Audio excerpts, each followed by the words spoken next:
बिस्मिल्लाहिर्रहमानिर्रहीम। अच्छा जी, तो कल हम लोगों ने बैड डेट रिकवर्ड का भी कॉन्सेप्ट देख लिया था कंट्रोल अकाउंट्स के अंदर।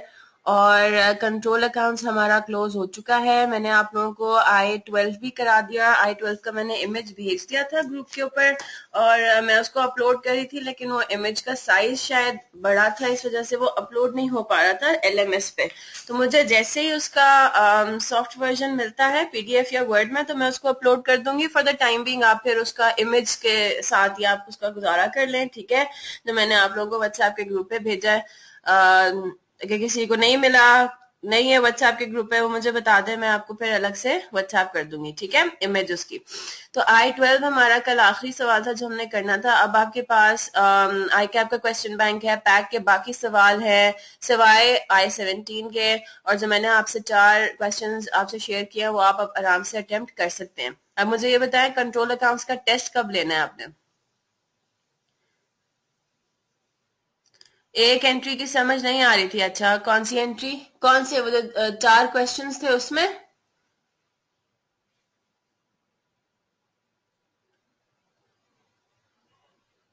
जी, कौन से उसमें थे? वो जो 4 क्वेश्चंस मैंने अलग से शेयर किए हैं, उनमें कोई एंट्री थी जो समझ नहीं आ रही थी?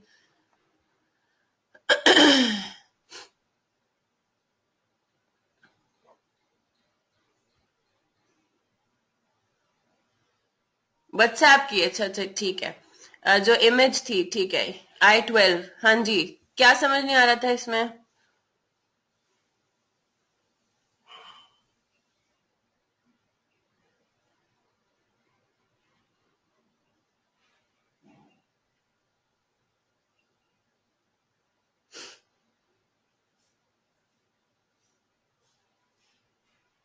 एक काम ये करो, आप आखिर में क्लास के एंड में पूछ लेना, ठीक है। क्लास के एंड में पूछ लेना। अभी हम चले, ठीक है, सही है, इस तरह से कर लें। क्वेश्चन नंबर 4, ठीक है, उसको भी हम इंशाल्लाह भी देख लेंगे। क्लास के एंड में इन सारे क्वेरीज को आपके रिजॉल्व करते हैं, ठीक है। मेजर अगर आपका जो कॉन्सेप्ट है उसमें अगर कोई इशू है, आपको कोई मसला आया, तो वो आप पूछ सकते हैं अभी।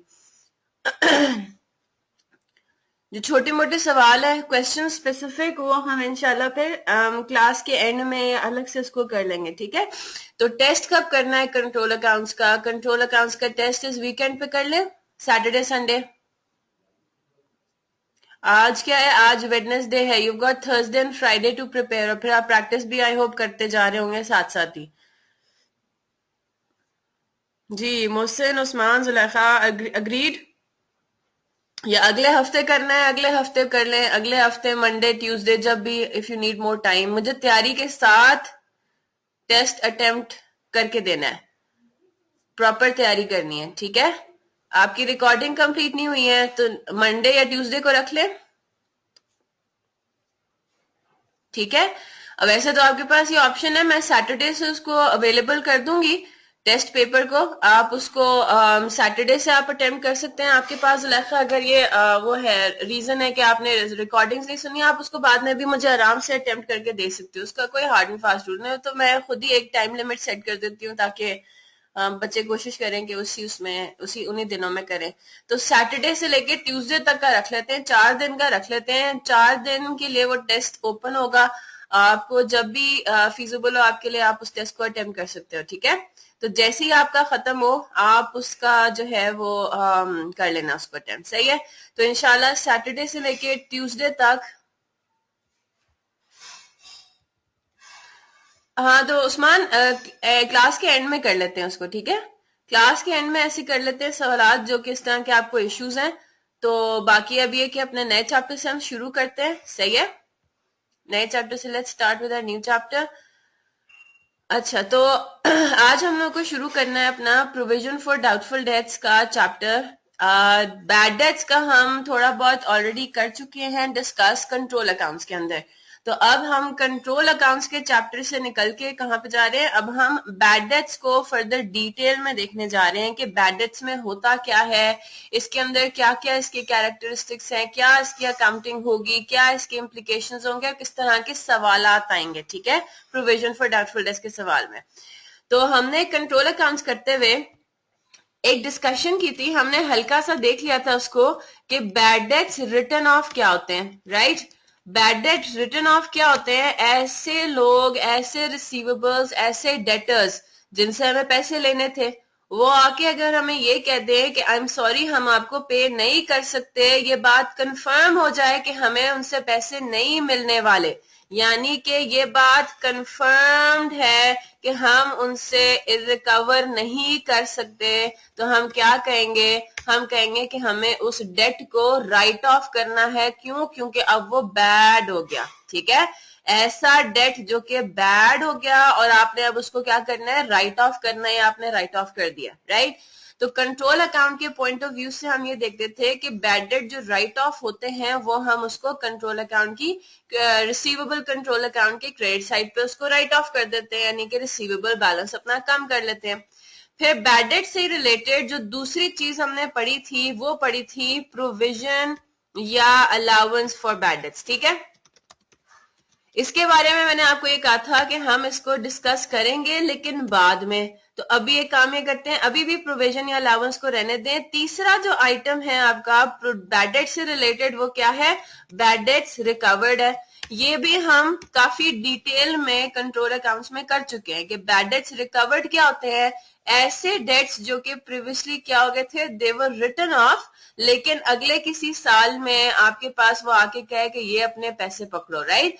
तो कल भी हमने इसकी डबल एंट्रीज पे काफी डिस्कशन की थी कि बैड डेट्स रिकवर्ड में हमने कैश या बैंक को डेबिट करके बैड डेट रिकवर्ड एक इनकम आपने बुक कर लेनी है, राइट, वो क्रेडिट हो जाएगा। यानी कि हमने ये देख लिया था प्रोविजन और अलाउंस फॉर बैड डेट्स का सिर्फ एक ये वाला पोर्शन था जिसके बारे में हमने प्रॉपर डिटेल डिस्कशन नहीं की थी, ठीक है। तो अब हम उसके बारे में सही वाली डिस्कशन करेंगे। जो अभी हम टॉपिक पढ़ने जा रहे हैं उसमें ये तीनों आइटम्स कवर होंगे, ठीक है। तीनों आइटम्स ये कवर होंगे, लेकिन इसमें से जो सेकंड आइटम है उसके बारे में हमें इतना नहीं पता, तो अब हम उसके बारे में पहले पढ़ेंगे, राइट। अच्छा जी, तो इस कॉन्सेप्ट को समझाने से पहले मैं आपको एक बात बताती हूँ कि आपकी जो अकाउंटिंग होती है, पूरा जो अकाउंटिंग आपका सिस्टम होता है वो काफी अंडरलाइंग रूल्स और अजम्पशंस और कॉन्सेप्ट्स पे बेस करता है, ठीक है। अब वो कॉन्सेप्ट्स जो हैं हम आगे जाके अलग से पढ़ेंगे। हमारा चैप्टर है वो अकाउंटिंग कॉन्सेप्ट्स का, थ्योरी का वो चैप्टर है, तो हम आगे जाके इंशाल्लाह फाइनल अकाउंट से पहले या हो सकता है बाद में अकाउंटिंग कॉन्सेप्ट्स को टच करें। उसमें हम बहुत डिफरेंट किस्म के रूल्स पढ़ेंगे। उसमें से एक जो कॉन्सेप्ट है, एक जो रूल है, उसका नाम है प्रूडेंस, ठीक है, PRUDENCE। प्रूडेंस का जो कॉन्सेप्ट है, प्रूडेंस का कॉन्सेप्ट बहुत इंपॉर्टेंट है। वैसे तो हर कॉन्सेप्ट ही इंपॉर्टेंट है और रेलेवेंट होता है, लेकिन प्रूडेंस का कॉन्सेप्ट आपको बहुत सारी जगहों पे नजर आएगा। प्रूडेंस का कॉन्सेप्ट क्या कहता है? प्रूडेंस का कॉन्सेप्ट ये कहता है कि आपने क्या करना है, आज की डेट पे खड़े होके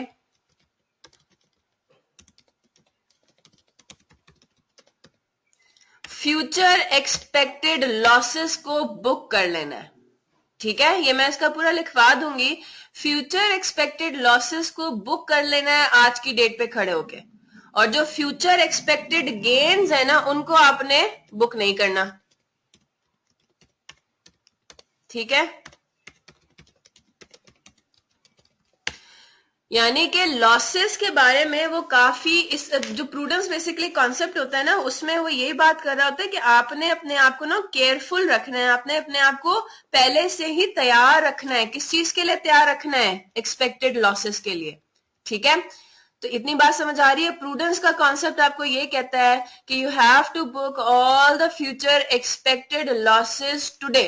अभी तक आपको वो लॉस इनकर हुआ नहीं है, लेकिन आपने आज ही के दिन उसके बारे में एक एक्सपेक्टेशन डेवलप करके उसको बुक कर लेना है। अब इसका मतलब ये हुआ, फॉर एग्जाम्पल, अब मैं आज के दिन में खड़ी हुई हूँ, मेरे सामने इन्वेंट्री पड़ी हुई है, राइट। मुझे पता है कि ये फ्यूचर में जाके एक मुझे गेन अर्न होगा, मुझे मेरी सेल होगी, मैंने गेन को आज बुक नहीं करना। बात समझ आ रही है? मैंने आज के दिन इन्वेंट्री मेरे सामने पड़ी हुई है, इन्वेंट्री मैंने खरीद ली है, मुझे पता है कि मैंने पहला स्टेप ले लिया है गेन अर्न करने के लिए, लेकिन गेन जो मैं अर्न करूंगी वो तब करूंगी जब वो एक्चुअली अर्न होगा, ठीक है। तो यानी कि प्रूडेंस कॉन्सेप्ट आपको ये कहता है कि आपने अपने आप को सेफ गार्ड करना है, आपने अपने आप को रिस्क के बारे में आपने पहले से ही थोड़ी बहुत अपने आप को तैयार कर लेना है और अपने अकाउंटिंग उस हिसाब से करना शुरू कर देनी है। बात समझ आ रही है? ठीक है, तो अब अगर देखा जाए एग्जैक्टली आपका एसेट्स जो है ये आगे जाके इंशाल्लाह इसको फिर मैं एसेट और लाइबिलिटी से भी रिलेट कर दूंगी जब हम अकाउंटिंग कॉन्सेप्ट पढ़ेंगे, तो इसका बिल्कुल ठीक है। आप जब अगर आप अपने एक्सपेक्टेड लॉसेस को अगर आप अभी से ही रिकॉर्ड कर लोगे ना, तो आप ये कहोगे कि इसका मतलब है, ये बात समझ आ जाएगी। हो सकता है जो लोग पहली दफा भी पढ़ रहे होंगे बात समझ में ना आए, तो मैं इसको अभी नहीं डिस्कस करी, एसेट्स और लाइबिलिटीज वाली बात मैं अभी डिस्कस नहीं करी, ठीक है। लेकिन प्रूडेंस कॉन्सेप्ट को मुख्तलिफ लफ्जों में आपको आप एक्सप्रेस कर सकते हो, ठीक है। लेकिन अब जो हमारे लिए रेलेवेंट है वो यही है कि आपने फ्यूचर एक्सपेक्टेड लॉसेस को आज के दिन ही बुक कर लेना है। अब यहाँ पे आए जरा, बैड डेट क्या होता है? बैड डेट आपका एक लॉस होता है ना। लॉस क्या चीज होती है? लॉस ऐसी भी कोई चीज होती है जो कि आपको मिलनी थी लेकिन नहीं मिली। फॉर एग्जाम्पल, तो डेटर क्या था? डेटर ने आपको पैसे देने थे और आपको उसने पैसे नहीं दिए, राइट। तो आप क्या कहोगे कि वो जो पैसा मुझे पता था कि मुझे मिल जाएगा, वो मुझे अगर नहीं मिला तो मेरे लिए एक लॉस सिचुएशन है ना। मैंने कोई चीज गवा दी, राइट। तो अब बैड डेट क्या है? बैड डेट एक लॉस है। आपने करना क्या है, आज की डेट पे, जो कि क्लोजिंग की डेट होती है हमेशा, ठीक है, साल के आखिर पे आपने खड़े होके अगले सालों की एक्सपेक्टेशन डेवलप कर लेनी है कि अगले सालों में फ्यूचर एक्सपेक्टेड बैड डेट्स कितने होंगे और उनकी रिकॉर्डिंग आज ही कर लेनी है क्लोजिंग की डेट पे। अब इसको करते हैं, ठीक है। तो जो आपका प्रोविजन या अलाउंस फॉर बैड डेट्स होता है ना, ये कंफर्म्ड उसके लिए नहीं होता, ये होता है एस्टिमेटेड फ्यूचर बैड डेट्स, ये कहलाता है प्रोविजन या अलाउंस, ठीक है। तो आप जो bad debts actually right of कर लेते हैं वो हैं जिन्होंने आके आपको कह दिया कि मैं पैसे नहीं दे सकता। प्रोविजन या अलाउंस क्या होता है? प्रोविजन फॉर या अलाउंस फॉर बैड डेट्स या डाउटफुल डेट्स वो बैड डेट्स होते हैं जो कि जिन्होंने आपको अभी तक कहा नहीं है कि हम नहीं पे कर सकते, उन्होंने अभी तक आपको प्रूव नहीं किया कि हम बैंकरप्ट हो गए, लेकिन उनके बारे में आपने फिर भी अपने पास एक बात ये लिख ली कि हो सकता है ये बैड हो जाए फ्यूचर में, हो सकता है मुझे इनको राइट ऑफ करना पड़ जाए। तो वो आज ही के दिन आपने बैड डेट एक्सपेंस एक छोटा सा रिकॉर्ड कर लेना है, ठीक है, ताकि जब फ्यूचर में वो एक्चुअली बैड डेट हो जाए तो आपको ज्यादा शॉक ना मिले, आपको एकदम से धचका ना मिले, आपको एकदम से लॉस का फेस करने की सिचुएशन ना आ जाए, ठीक है। तो आपने आज ही के दिन अपने आप को थोड़ा सा तैयार कर लेना है कि क्योंकि मेरे रिसीवेबल्स हैं, मेरे डेटर्स हैं, और चांसेस हमेशा होते हैं कि उनमें से कोई ना कोई डेटर आके फ्यूचर में मुझे ये कह दे कि मैं आपको पे नहीं कर सकता, ठीक है। इतनी बात समझ आ गई? तो हमने ये तीनों चीजों को अब थोड़ा सा समझ लिया है। बाकी पहली और तीसरे आइटम को तो हम अकाउंटिंग के पॉइंट ऑफ व्यू से भी देख चुके हैं। अब हम दूसरे वाले को भी एक्सक्यूज मी, हम दूसरे वाले आइटम को भी देखेंगे कि प्रोविजन या अलाउंस फॉर बैड डेट्स कैसे कैसे इसकी रिकॉर्डिंग होती है। अच्छा, ये मैंने तो एक और अगेन डॉक्यूमेंट सा है, इसके अंदर हम अभी कर रहे हैं बैड डेट्स और ये, ठीक है। डिस्काउंट्स वाली बात हम बाद में करेंगे, तो चाहे तो आप इसको यहाँ पे रीड कर सकते हैं। Bad debts this term refers to such an amount which cannot be recovered. For example, because the debtor has been declared bankrupt. Such a debt has to be written off from the books and is treated as an expense or a loss, right? Provision for doubtful debts या allowance for doubtful debts क्या होता है? A provision और reserve has to be maintained for the apparently good debts, यानी कि अभी तक उन डेटर्स ने आके मुझे कहा नहीं है कि हम बैंकरप्ट हो गए, तो वो जाहिरन क्या नजर आ रहे हैं? जाहिर तो यही लग रहा है कि भाई हमें मिल जाएंगे पैसे, वो हमारे क्या है, गुड डेटर्स है हमारे, ठीक है। लेकिन उनमें भी रिस्क तो मौजूद है। ऑल पॉसिबल या probable future losses should be accounted for in the current period, ये आपका प्रूडेंस कॉन्सेप्ट कह रहा है। At the end of each accounting period, the business knows that some of its debtors might fail to pay their debts in the future, ठीक है। तो उस might को account for करने के लिए आपने provision को book करना है।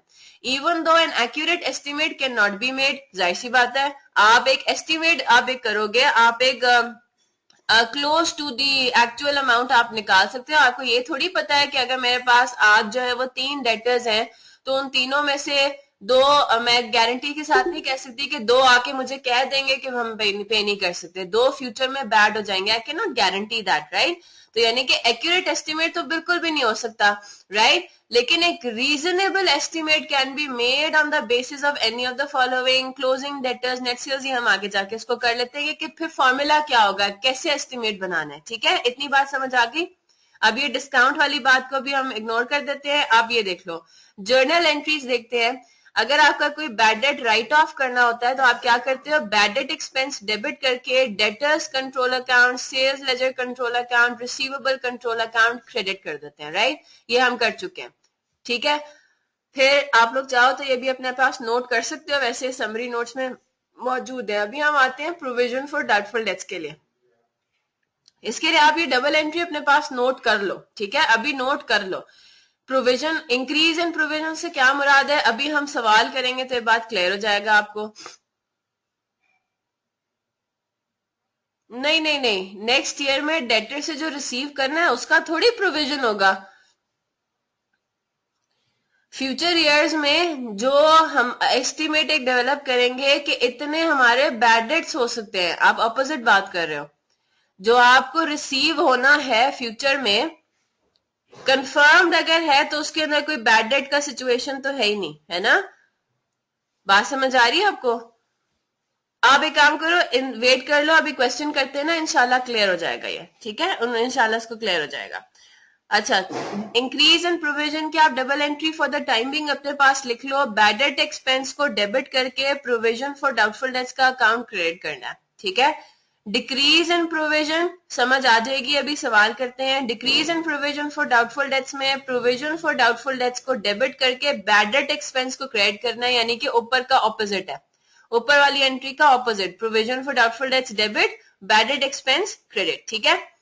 और नीचे आपको पता है बैड डेट्स रिकवर्ड में आप पढ़ चुके हैं, कैश या बैंक को डेबिट करना, और यहाँ पे अपने पास एक चेंज कर लें कि बैड डेट एक्सपेंस को क्रेडिट करना है, यानी कि उस टाइम जो हम करते थे ना बैड डेट रिकवर्ड क्रेडिट, तो अब क्योंकि हम बैड डेट एक्सपेंस का जो टॉपिक है उसको फर्दर डिटेल में पढ़ रहे हैं, तो मैं आपको ये बता रही हूँ कि असल में बैड डेट रिकवर्ड है बिल्कुल इनकम, वो बिल्कुल इनकम है, लेकिन आपने उसको किस अकाउंट में लेके जाना है, आपने उसको एक्सपेंस के अकाउंट में क्रेडिट साइड पे दिखा देना है, यानी कि एक्सपेंस को आपने कम कर देना है ना। इनकम का वही इफेक्ट है, एक्सपेंस को या तो वो इनकम को बढ़े या फिर किसी दूसरे एक्सपेंस को वो कम करे, that's the same thing, right.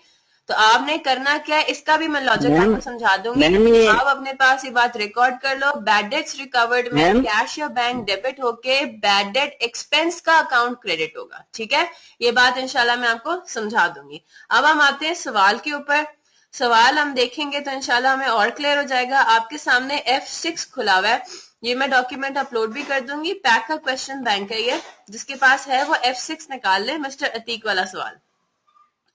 अब ये क्या कह रहा है F6, mister Atiq started business on 1 January 2011, following is information provided for the year ended 31 दिसंबर, ठीक है। तो यानी कि उसने 1 जनवरी 2011 को बिजनेस अपना शुरू किया, 2011 was his first year of trading, right, और वो पूरे साल का आपको इस तरह से इंफॉर्मेशन दे रहा है। पहले साल में 2011 में credit sales 1 lakh rupees, receive from debtors 60,000, discount allowed 10,000, return inward 6,000, bad debts 4,000, ठीक है।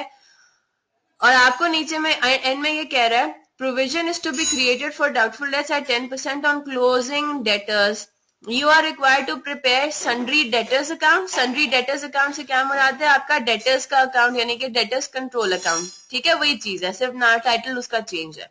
Sundry debtors account, bad debts account and provision for bad date account. तो आपसे वो 3 चीजें मांग रहा है, डेटर का अकाउंट मांग रहा है, बैड डेट एक्सपेंस का अकाउंट मांग रहा है, और आपसे क्या मांग रहा है, प्रोविजन फॉर बैड डेट का अकाउंट मांग रहा है। और फिर इसने आपको हिंट कुछ बोला भी है कि provision is to be created. इसका हमने ये बात याद रखे हैं, प्रोविजन फॉर डाउटफुल डेट्स का काम आपने करना है साल के आखिर में, क्लोजिंग के टाइम पे, ठीक है। तो अब हमें एटलीस्ट जो उसने अकाउंट्स बनाने को बोले हैं हम वो तो बना सकते हैं, ठीक है। हम इसको बना लेते हैं अपना सन्ड्री डेटर्स अकाउंट, लंबा सा बनाना होगा, क्यों, क्योंकि देखिए 3 साल है, 2011, 12 और 13, तो आप ये नहीं करेंगे कि हर साल के लिए अलग अलग टी अकाउंट खोलें, उसी टी अकाउंट को, एक ही टी अकाउंट को हम लंबा सा कंटिन्यू करेंगे और तीनों साल उसी टी अकाउंट में शो करेंगे, चाहे तो 15-20 लाइनें हर टी अकाउंट में छोड़ दें, ठीक है। खासतौर पे ट्रेड डेटर्स का अकाउंट थोड़ा लंबा बनेगा क्योंकि इसमें से खासे आइटम्स आ रहे हैं, ठीक है। चलें जी, तो मैंने यहाँ पे टाइटल वही लिखना है जो क्वेश्चन में गिवन होगा, सन्ड्री डेटर्स अकाउंट, ये मैंने लिख लिया। आप भी इस तरह से टी अकाउंट बना के खड़ा कर दें। ये बैड डेट्स अकाउंट यानी कि बैड डेट एक्सपेंस अकाउंट इससे मतलब है। और हम नीचे आते हैं, तीसरा हमारा है प्रोविजन फॉर बैड डेट्स, ठीक है। प्रोविजन फॉर, क्वेश्चन के अंदर टर्म इस्तेमाल हुआ है प्रोविजन फॉर बैड डेट्स, ठीक है, provision for bad debts account. चलें जी, सही है। अब हमने इसको क्या करना है, हमने इसको फिल करना है। हम क्वेश्चन नंबर कर रहे हैं, क्वेश्चन नंबर F6। चले, सबसे पहले सन्ड्री डेटर्स अकाउंट, कौन सा साल है पहला, 2011। आप ये करें, यहां पे आपने 2000 हर अकाउंट के अंदर पहले आप 2011 लिखते जाएं, डेट के उसमें कॉलम के अंदर, हेडिंग है बेसिकली ये, ठीक है। 2011 और आगे यहाँ पे रुपीज हर जगह पे, ये आपकी हेडिंग आ गई, ठीक है। रुपीज वगैरह इतना लिखने की जरूरत नहीं है, लेकिन आप ईयर जरूर लिखें क्योंकि 3 अलग अलग सालों के आप अकाउंटिंग एक ही अकाउंट के अंदर कर रहे होंगे, ठीक है। 2011 में आते हैं। सन्ड्री डेटर्स का अकाउंट आपने सबसे पहले बनाना है, ठीक है। सबसे पहले आपका होगा सन्ड्री डेटर्स अकाउंट, फिर हम देखेंगे कि हर साल का ऑर्डर क्या होगा। पहले आपने कौन सा अकाउंट कंप्लीट करना है, फिर कौन से अकाउंट में जाएंगे, फिर कौन से अकाउंट में जाएंगे, ठीक है। सन्ड्री डेटर्स अकाउंट में आते हैं। 1 जनवरी 2011 बैलेंस ब्रॉट डाउन क्या होगा इस अकाउंट के अंदर, 0। रीजन क्यों, रीजन बीइंग ये फर्स्ट ईयर ऑफ ट्रेडिंग है, पिछले साल था ही नहीं बिजनेस, राइट। यानी कि पिछले साल का कोई कैरेट डाउन नहीं, तो इस साल का कोई ब्रॉट डाउन भी नहीं, ठीक है। चाहे तो इसको एंटायरली ओमिट भी कर सकते हैं आप, क्लियर है बात, ठीक है।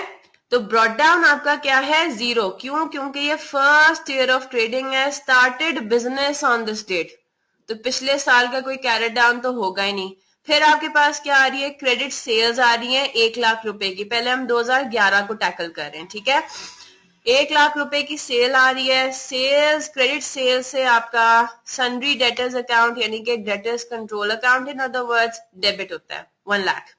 फिर आपके पास आ रहा है रिसीव्ड फ्रॉम डेटर्स, यानी कि हमारे रिसीवेबल्स ने, हमारे डेटर्स ने हमें 60,000 रुपीज पे किए, तो हम क्या करेंगे, कैश या बैंक हमने क्रेडिट कर दिया 60,000, ठीक है। फिर आपके पास आ रहा है डिस्काउंट अलाउड 10,000, रिटर्न इनवर्ड्स 6,000। तो पहले इसको कर लेते हैं, डिस्काउंट अलाउड 10,000 और रिटर्न इनवर्ड्स है 6,000, ठीक है। ये आपने कर लिया, सही है। और आपने डबल एंट्रीज भी आप पोस्ट करते जाएंगे। अब सवाल के अंदर आपसे डिस्काउंट अलाउड का अकाउंट तो मांगा भी नहीं है, राइट। तो आप असल में करेंगे क्या, discount allowed debit, sundry debtors account credit 10,000। इसी तरह return inward account debit, sundry debtors account credit 6,000, right. तो अब आपके पास आखिरी जो आइटम यहाँ पे आ रहा है वो क्या आ रहा है, बैड डेट्स। ये क्या है, वो डेट्स जो कि कंफर्म्ड बैड हो गए, यानी कि आपने इनको क्या करना है, राइट ऑफ करना है, राइट। इसकी डबल एंट्री हम पढ़ चुके हैं और इसके हमने दोनों अकाउंट्स बनाने हैं, दोनों एंट्रीज हमने पोस्ट होती हुई दिखानी है। हाँ, क्यों, हम सन्ड्री डेटर्स अकाउंट भी बना रहे हैं और बैड डेट एक्सपेंस अकाउंट भी बना रहे हैं। तो जो बैड डेट राइट ऑफ होता है इस सवाल के अंदर 2011 में 4,000 है, तो इसकी हमें डबल एंट्रीज दिखानी है ऑब्वियसली, क्योंकि हम दोनों अकाउंट्स बना रहे हैं इससे रिलेटेड, राइट। तो क्या डबल एंट्री पास होती है, बैड डेट रिटर्न ऑफ से बैड डेट एक्सपेंस का अकाउंट हो जाएगा डेबिट 4,000, राइट। 4,000 से बैड डेट एक्सपेंस का अकाउंट हो गया डेबिट। पर्टिकुलर्स में हम क्या लिखेंगे, यहाँ पे दे देंगे सन्ड्री डेटर्स अकाउंट, दूसरे अकाउंट का रेफरेंस, राइट। क्लियर है ना, सब फॉलो कर रहे हैं, खामोशी है काफी, हाँ या ना, जल्दी से जवाब दे। मोहसिन, क्लियर है ना जी, उस्मान, चले ठीक है। तो आपने क्या किया, सनरी डेटर्स अकाउंट का रेफरेंस दिया, बैड डेट एक्सपेंस का अकाउंट कर दिया डेबिट, और क्या कर दिया, क्रेडिट। सनरी डेटर्स अकाउंट कर दिया क्रेडिट, और यहाँ पे आपने दे दिया बैड डेट अकाउंट। ठीक है, ये आपने डबल एंट्री यहाँ पोस्ट कर दी। फिर हम देखते हैं, क्वेश्चन आपका खत्म हो गया, ईयर एंड आ गया। आपने आखिरी स्टेप पे क्या करना है, आपने इसको अब करना है क्लोज। 31 दिसंबर 2011 को आप निकालेंगे क्या, कैरेट डाउन। ठीक है, क्या आंसर आ रहा है, 70,000, राइट, 30,000, 20,000 इनफैक्ट। ठीक है, 20,000 ये आपका आ गया ब्रॉट डाउन। आपने अपने इस अकाउंट को कर दिया क्लोज। ठीक है, आपने इस अकाउंट को अपने क्लोज कर दिया, और आपने कहा कि ये मेरा 2011 का जो सनरी डेटर्स का अकाउंट है वो मेरा बन गया। ठीक है, अब क्या अब बात क्या हो रही है, अब बात ये हो रही है, आप जब आखिरी लाइन पढ़ते हो आपको यहाँ पे लिखा हुआ नजर आ रहा है, provision is to be created for doubtful debts at 10% on closing debtors. ये बात तो हमें कंफर्म्ड है कि प्रोविजन का डेटर्स के अकाउंट से कोई ताल्लुक नहीं है। ठीक है, हम ये बात कंट्रोल अकाउंट्स में भी कर चुके हैं, प्रोविजन या अलाउंस का इस अकाउंट से कोई ताल्लुक नहीं है। तो प्रोविजन या अलाउंस की कैलकुलेशन करने से भी पहले हम इस अकाउंट को बड़े आसानी से क्लोज कर सकते हैं, बल्कि हमें प्रोविजन के अकाउंट को बनाने से पहले डेटर्स का अकाउंट क्लोज करना पड़ेगा, राइट। उसका रीजन क्या है, अब देखें, आपके पास क्या अल्हम्दुलिल्लाह कैरेट डाउन आ रहा है 20,000 रुपए। ठीक है, कौन सी डेट पे, 31 दिसंबर 2011। तो 31 दिसंबर 2011 पे खड़े होके हम क्या कह रहे हैं, हम ये बात कह रहे हैं कि फ्यूचर में हमें डेटर्स से कितना पैसा रिसीव होगा, 20,000 रुपीज। ये रिसीवेबल क्या कहता है, रिसीवेबल ये बैलेंस होता है ना कि फ्यूचर में हमें ये पैसे देने हैं डेटर्स ने, राइट, हमें मिलेंगे। तो हम ये खड़े होके कह रहे हैं कि फ्यूचर में हमें 20,000 रुपीज डेटर्स ने देने हैं, हमें रिसीवेबल है, राइट। ये वो वाले डेटर्स है, इन लोगों में से किसी ने भी आके अभी हमें ये नहीं कहा कि हम आपको पे ऑफ नहीं कर सकते, है ना। जितने लोगों ने हमें आके कहा कि हम आपको पे नहीं कर सकते, आप हमारा बैलेंस राइट ऑफ कर दो, वो हम अलग कर चुके हैं, वो हम निकाल चुके हैं फिगर में से, राइट, हम उसको राइट ऑफ कर चुके हैं। तो ये वाला जो 20,000 रुपीज है, ये अपेरेंटली क्या लग रहा है, ये अपेरेंटली लग रहा है कि ये गुड डेटर्स है, ये वो वाले डेटर्स हैं जिन्होंने अभी तक आके हमें ये नहीं बोला कि हम आपको पे नहीं कर सकते, हम बैंकरप्ट हो गए या व्हाटसोएवर। Is that clear. लेकिन इस फिगर में भी रिस्क मौजूद है। ठीक है, हम ये गारंटी के साथ नहीं कह सकते कि जी 20,000 रुपए हमें फॉर श्योर मिल जाएंगे, राइट।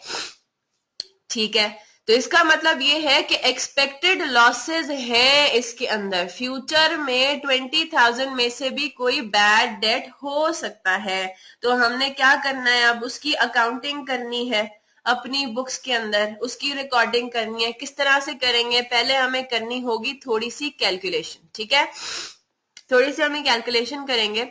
सवाल के अंदर आपको रेट गिवन होगा, क्या वो कह रहा है, provision is to be created for doubtful debts at the rate of 10% on closing debtors, यानी कि क्लोजिंग डेटर्स कितने आपके 20,000 रुपीज। 20,000 का 10% निकालेंगे तो कितना आएगा, 20,000 मल्टीप्लाइड बाय 10%, यानी कि 2,000 रुपए। तो बात समझ में आ रही है आपको। आपने 31 दिसंबर 2011 को 20,000 रुपीज का कैरेट डाउन निकाला और कहा कि इन 20,000 रुपीज से रिलेटेड रिस्क कितना है फ्यूचर का, 2,000 रुपीज।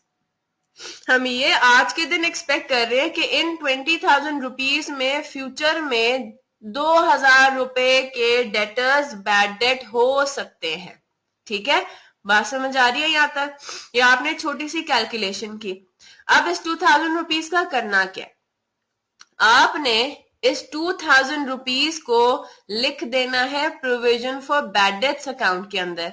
और कहां लिखना है, ये लिखना है आपने, मैं अभी बताती हूँ इसको, 31 दिसंबर एग्जैक्टली, आपको percentage will always be given. ठीक है,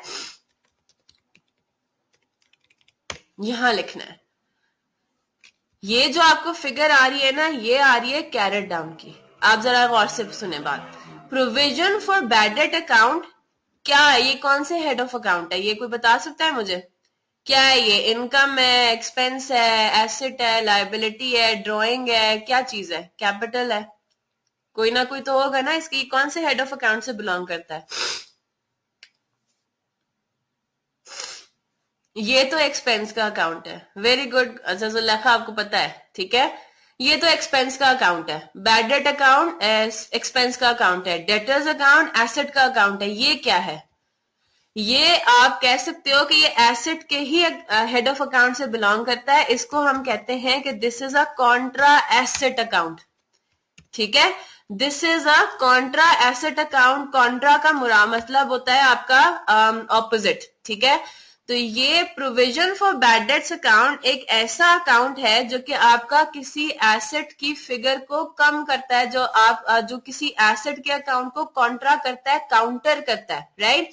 तो देखो ये कौन से अकाउंट को काउंटर कर रहा है? सन्ड्री डेटर्स के अकाउंट को। सन्ड्री डेटर्स का अकाउंट ये कह रहा है कि हमें 20,000 रुपीज मिल जाएंगे, राइट। रिसीवेबल है, फ्यूचर में हमें 20,000 रुपीज मिलेंगे। लेकिन प्रोविजन फॉर डाउटफुल डेट्स का अकाउंट क्या कह रहा है? नहीं जी, उसमें से 2,000 रुपीज आर एक्सपेक्टेड कि ये बैड हो जाएंगे। बात समझ आ रही है? क्लियर है बात? तो ये आपका जो provision for bad debts account है, नहीं नहीं नहीं मोहसिन, अभी आप रुक जाओ। डिक्रीज या इंक्रीज इन प्रोविजन का भी बात करते हैं। 2 minute, just give me 2 minutes, ठीक है। इसको अभी डिस्कस करते हैं। तो ये बात तो हमने देख ली कि आपका कॉन्ट्रा एसेट अकाउंट है। यहां तक क्लियर है मोहसिन और उस्मान दोनों को? बात समझ आ गई? कॉन्ट्रा एसेट, ठीक है। ये कॉन्ट्रा एसेट अकाउंट है। अब कॉन्ट्रा एसेट अकाउंट क्या हमें लग रहा है? हमें लग रहा है कि बिल्कुल ऑपोजिट हो ना, इस एसेट अकाउंट के बिल्कुल ऑपोजिट हो। यानी कि अगर सन्ड्री डेटर्स है, एसेट है, एसेट की नेचर क्या होती है? डेबिट नेचर होती है। यानी कि जो कैरेट डाउन है, ये क्या है? इसका कौन सा बैलेंस है? ये क्रेडिट बैलेंस है, डेबिट बैलेंस है। तो आप ये कहोगे कि इसका डेबिट बैलेंस है। तो नेचुरली सी बात है, अगर उससे ऑपोजिट इफेक्ट का कोई अकाउंट है तो उसका कैरेट डाउन कहां पे आएगा? डेबिट साइड पे आएगा, और वो क्रेडिट बैलेंस होगा। तो आप ये बात ये याद रखो, provision for bad date account जो है हमेशा क्रेडिट बैलेंस का अकाउंट होगा, ठीक है। ये हमेशा क्रेडिट नेचर का अकाउंट होगा। तो आपने करना क्या है? अब जरा यहां देखें, 20,000 फिगर क्या थी? कैरेट डाउन की थी। इस कैरेट डाउन को यूज करते हुए आपने कुछ कैलकुलेशन की। जब आपने वो कैलकुलेशन की तो इसको इस तरह से याद रखें कि रिजल्टिंग आंसर भी आपका क्या आएगा? कैरेट डाउन आएगा। कौन से अकाउंट का कैरेट डाउन आएगा? प्रोविजन फॉर डाउटफुल डेट्स के अकाउंट का, ठीक है। बात समझ आ रही है? 20,000 कैरेट डाउन फिगर थी डेटर्स के अकाउंट की। इस 20,000 को यूज करते हुए आपने कुछ कैलकुलेशन की, तो जो आंसर आया 2,000, वो भी कैरेट डाउन की ही फिगर है। कौन से अकाउंट के कैरेट डाउन की? Provision for bad debts account की। बात समझ आ रही है? तो आपने करना क्या है? आपने इसको 2,000 को उठा के लिख देना है कैरेट डाउन। और कैरेट डाउन कहां पे आएगा? प्रोविजन फॉर डाउटफुल डेट्स का डेबिट साइड पे, क्योंकि वो क्रेडिट बैलेंस है, वो ऑपोजिट है। इस 20,000 के वो ऑपोजिट आपने लिखना है, ठीक है। इतनी बात क्लियर है मोहसिन और उस्मान? ठीक है। अब ये बात अगर आपको आई होप याद होगी, डबल एंट्रीज करते हुए मैंने आपको ये बताया था कि ब्रॉड डाउन और कैरेट डाउन, ये दोनों ऐसी चीजें हैं जो कि डबल एंट्रीज नहीं है, ये बैलेंसेस होते हैं, है ना। तो अगर एक टी अकाउंट आपको नजर आ रहा है, उसमें ब्रॉड डाउन भी गिवन है, कैरेट डाउन भी गिवन है, ठीक है। तो हम ये कहेंगे कि सिवाय ब्रॉड डाउन और कैरेट डाउन के बाकी सारे आइटम्स इस टी अकाउंट में किसके थ्रू आए हैं? डबल एंट्री के थ्रू। ब्रॉड डाउन और कैरेट डाउन कैसा था? ब्रॉड डाउन कैसे आता है टी अकाउंट में? पिछले साल का बैलेंस आप उठा के लिख देते हो, वो डबल एंट्री कोई नहीं होती। अगर आप ब्रॉड डाउन इस साइड पे लिख रहे हो, जिस तरह यहाँ पे फॉर एग्जांपल डेटर्स के अकाउंट में, अब ब्रॉड डाउन यहाँ पे आएगा अगले साल, है ना। तो अगर ब्रॉड डाउन आप यहाँ लिख रहे हो कितना? 20,000, तो इसका मतलब ये नहीं है कि आपने सन्ड्री डेटर्स का अकाउंट डेबिट किया है 20,000 से तो कोई अकाउंट क्रेडिट होगा 20,000 से, नहीं, right. Same goes for what? Same goes for carried down. Carried down अगर यहाँ पे सन्ड्री डेटर्स के अकाउंट में क्रेडिट साइड पे आ रहा है, तो इसका मतलब है कि डेबिट कुछ भी नहीं हुआ 20,000 से, बस वो बैलेंस पीछे रह गया। बैलेंसिंग फिगर है ये आपके पास, ये उस अकाउंट में बैलेंस रह गया। इतनी बात समझ आ गई? ठीक है। तो ये जो आपके पास फिगर आ रही है ना 2000 की, ये आपने कहाँ लिखी है? ये आपने कैरेट डाउन के सामने लिखी है। ये कोई डबल एंट्री आपने पास नहीं की अभी तक। इतनी बात क्लियर है? आपने कैरेट डाउन को यूज किया, कैरेट डाउन को यूज करते हुए एक फिगर कैलकुलेट की, वो रिजल्टेंट आंसर भी आपने प्रोविजन फॉर बैड डेट्स के अकाउंट में कैरेट डाउन के सामने लिख दिया। इतनी बात समझ आ गई? अब आपको क्या करना है? अब आपको provision for bad date account को क्लोज करना है। जितना कैलकुलेशन करनी थी कर ली, जो काम करना था कर लिया। अब आप क्या कर रहे हो? अब जब आप क्लोज करने पे आते हो, अब देखो क्या हुआ। पहला साल है 2011, पहला साल है बिजनेस का, यानी कि अगर कैरेट डाउन यहाँ पे आ रहा है तो 1 जनवरी 2011 को ब्रॉड डाउन इस अकाउंट में कितना होगा? 0 होगा, राइट? पहला साल है बिजनेस का, तो हर जगह बैलेंस ब्रॉड डाउन का कितना आ रहा होगा? 0 ही आ रहा होगा। बिल्कुल, हमेशा कंट्रोल अकाउंट के कैरेट डाउन को, अनलेस सवाल के अंदर लिखा हुआ हो कि आपने प्रोविजन बुक करना है सेल्स की फिगर पे। जिस तरह यहाँ पे वो बोल रहा है ना, यहाँ पे 10% किसका है? On closing debtors. तो सवाल में वो देगा, सवाल में अगर ये लिखा हुआ है कि provision is to be created for doubtful debts at the rate of 10% on net sales, on credit sales, तो फिर ये 10% आप किस पे अप्लाई करोगे? 1 लाख के ऊपर, क्रेडिट सेल्स के ऊपर। ठीक है, अभी सवाल ये है कि क्लोजिंग डेटर्स का वो बता रहा है फॉर्मूला, आपने उसने आपको बता दिया कि क्लोजिंग डेटर्स का 10%। तो नॉट ऑलवेज आपने इस तरह से हमेशा नहीं करना, ठीक है? हमेशा से इस तरह नहीं करना। अगर सवाल में लिखा हुआ है कि जी सेल्स के बेसिस पे आपने प्रोविजन बुक करना है, तो हम कैरेट डाउन में फिर क्या लिखेंगे? 1 लाख रुपीज का 10%, 10,000 रुपीज, वो कैरेट डाउन वो बन जाएगा फिर। Is that clear? ठीक है, तो एनीवे यहाँ पे आते हैं वापस। ब्रॉड डाउन आपका क्रेडिट बैलेंस है ना? Provision for bad date account हमारा क्रेडिट अकाउंट है, ब्रॉड डाउन इसका क्रेडिट साइड पे आएगा। पहला साल है बिजनेस का, तो ब्रॉड डाउन 0। जब हम इसको अभी क्लोज करने जाते हैं, हमें बैलेंस करना है, हमें बैलेंस करना है। जब हम बैलेंस करने जाते हैं तो हमें पता लगता है कि डेबिट साइड पे 2000 है, क्रेडिट साइड पे 0, यानी कि आपने बैलेंसिंग फिगर कहाँ लिख दी? आपने बैलेंसिंग फिगर लिख दी यहाँ पे, ठीक है? आपने 2000 का लिखा कि 2000 इज आर बैलेंसिंग फिगर, और आपने इसको यहां लिख दिया। अब आपकी अमाउंट तो आपका टी अकाउंट तो आपका बन गया, बैलेंस हो गया, राइट? अब बारी आती है यहाँ पे पर्टिकुलर्स में क्या लिखें। नॉर्मली हम क्या करते हैं, टी अकाउंट को क्लोज कर रहे होते हैं तो हम उसको क्या, क्लोजिंग फिगर क्या निकलती है हमारी? बैलेंसिंग फिगर निकलती है, कैरेट डाउन। लेकिन मसला ये कि इस टी अकाउंट में कैरेट डाउन तो ऑलरेडी आ रहा है, वो आप ऑलरेडी आप अलग से कैलकुलेट करके उसको आपने लिखा था, वो बैलेंसिंग फिगर नहीं थी, राइट? तो फिर ये फिगर क्या होगी? 2000 का पर्टिकुलर क्या आएगा? अब हम ये कहेंगे आपको टी अकाउंट के अंदर ब्रॉड डाउन भी नजर आ रहा है, ऑलरेडी कैरेट डाउन भी नजर आ रहा है। हाँ जी मोहसिन पूछे। मैम ये ब्रॉड डाउन जब 0 लिखा है तो फिर कैरी डाउन 2000। ब्रॉड डाउन क्या होता है? साल के पहले दिन क्या बैलेंस था? कैरेट डाउन क्या होता है? साल के आखिर में क्या बैलेंस था? जी जी, जब मतलब और कोई एंट्री है ही नहीं तो 2000 कैरी डाउन कैसे बन गया फिर? अभी होगी, देखो ना ये आ रही है ना एंट्री, मैंने बैलेंसिंग फिगर निकाली तो ये एंट्री आ रही है, इसका मतलब है यही तो अभी बात हो रही है। आपने 2000 की कैलकुलेशन करके फिगर यहां डालनी है, ठीक है? और फिर आप ये देखोगे, अब देखो क्या हो रहा है। अब आपके पास आपको क्रेडिट साइड पे भी 2000 नजर आ रहा है, ब्रॉड डाउन भी ऑलरेडी गिवन है, लिखा हुआ है, कैरेट डाउन भी ऑलरेडी लिखा हुआ है, यानी कि ये फिगर ना ब्रॉड डाउन है ना कैरेट डाउन है, ये कुछ और है। और हमने ये बात पढ़ी हुई है कि टी अकाउंट में ब्रॉड डाउन और कैरेट डाउन के अलावा कुछ और चीज आ रही होती है, तो इसका मतलब है वो कोई एंट्री है, वो कोई डबल एंट्री है, राइट? तो अब ये डबल एंट्री क्या है? इसमें आपने लिख देना है बैड डेट्स एक्सपेंस। ये क्या है? इंक्रीज इन प्रोविजन हो रहा है। क्या हो रहा है यहाँ पे? ब्रॉड डाउन पहले 0 था, साल के शुरू में ब्रॉड डाउन हुआ 0, साल के आखिर में आपकी एक्सपेक्टेशन डेवलप हो गई। ये एक्सपेक्टेशन है ना, एक्सपेक्टेड फ्यूचर लॉसेस है, एक्सपेक्टेड फ्यूचर बैड डेट है। तो आपका पहले साल के शुरू में एक्सपेक्टेड फ्यूचर बैड डेट 0 था, साल के आखिर आते आते 31 दिसंबर पे आते आते आपका एक्सपेक्टेड फ्यूचर लॉसेस 2000 हो गए। कौन सा सिनेरियो ये? Increase in provision. Increase in provision की डबल एंट्री क्या थी? इंक्रीज इन प्रोविजन की डबल एंट्री थी bad debt expense debit, provision for doubtful debts credit. तो provision for doubtful debts automatically credit हो रहा है। जब आप बैलेंसिंग फिगर निकालोगे तो वो आएगी क्रेडिट साइड पे, यानी कि इंक्रीज इन प्रोविजन हो रहा है। तो आपने करना क्या है? Provision for bad debts account credit हो रहा है 2000 से, तो डेबिट क्या होगा? बैड डेट एक्सपेंस का अकाउंट। यहां पे हम जाएंगे, यहां पे हमने 2000 लिख दिया और इधर रेफरेंस डाल दिया provision for bad debts account. जी क्लियर है बात? मोहसिन, उस्मान, जुलेखा, क्लियर है?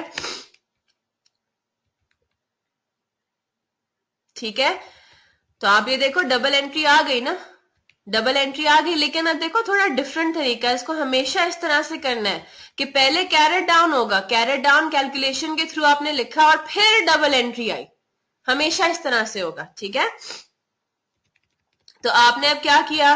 सन्ड्री डेटर्स अकाउंट भी क्लोज हो गया, 2011 का प्रोविजन फॉर बैड डेट का अकाउंट भी क्लोज हो गया। आखिरी क्या रहता है आपके पास? बैड डेट्स एक्सपेंस का अकाउंट रहता है। इसको जब हम क्लोज करेंगे तो हमने ये देखा कि डेबिट साइड पे आपके पास 6000 रुपए आ रहे हैं, क्रेडिट साइड पे आपके पास कितने हैं? 0, राइट। तो आपने क्या किया? ओहो, क्यों छोड़ क्यों दिया था?